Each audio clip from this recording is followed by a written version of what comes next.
જ્યારે અતિવૃષ્ટિ થઈ જુલાઈ અને ઓગસ્ટ મહિનામાં સરકારે 1719 કરોડનું પેકેજ જે 2 હપ્તામાં જાહેર કર્યું, ત્યારે મેં કહ્યું હતું કે 1719 કરોડની સામે સરકાર 500 કરોડ પણ નહીં ચૂકવે. આજે જે સર્વેની અંદર રિપોર્ટ આવ્યો છે, એ રિપોર્ટની અંદર ટ્રેક્ટર સહાય યોજના જે છે એ ટોટલ 412 કરોડની સામે માત્ર 30 કરોડ ચૂકવવામાં આવ્યા છે. એવી જ રીતે તાર ફેન્સિંગ યોજના જે છે એ 350 કરોડની સામે માત્ર 54 કરોડ જ ચૂકવવામાં આવ્યા છે. સોલાર ફેન્સિંગ યોજના જે છે એ 50 કરોડની સામે માત્ર 13 કરોડ ચૂકવવામાં આવ્યા છે. આનો અર્થ એવો થયો કે 10%થી 20% ટોટલ જાહેરાતની સામે માત્ર સરકાર 10થી 20% ખેડૂતોને ચૂકવે છે.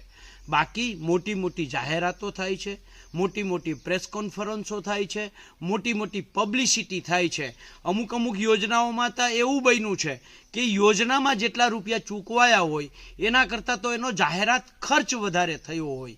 હું સરકારને ચેલેન્જ સાથે કહું છું કે જો સરકારની દાનત સાચી હોય, સારી હોય, તો જુલાઈ મહિના માટે જે 419 કરોડ અને ઓગસ્ટ મહિના માટે સરકારે જે 1400 કરોડનું પેકેજ જાહેર કર્યું હતું એની સામે ખરેખર ચૂકવાયા છે કેટલા. અને બહુ મહત્વની વસ્તુ, ઓક્ટોબર મહિનાની અંદર જે કમોસમી વરસાદ થયો એનું સરકારે સર્વે તો ખૂબ કર્યું છે, એના માટે કેટલા રૂપિયા ફાળવ્યા એની કોઈ વાત હજી સુધી કરી નથી, કેટલા ચૂકવાયા એની કોઈ વાત કરી નથી. ત્યારે સરકારને મારે આજે સીધો સવાલ છે કે તમારા દેખાડવાના અને ચાવવાના અલગ ન હોય તો જુલાઈ ઓગસ્ટમાં જે જાહેરાત થઈ છે એની સામે કેટલા ચૂકવાયા છે આ આંકડો જાહેર કરો. ઓક્ટોબર મહિનામાં જે કમોસમી વરસાદ થયો એમાં કેટલા તમે ફાળવા અને કેટલા ચૂકવા આ રકમ જાહેર કરો. દૂધનું દૂધ, પાણીનું પાણી થઈ જશે.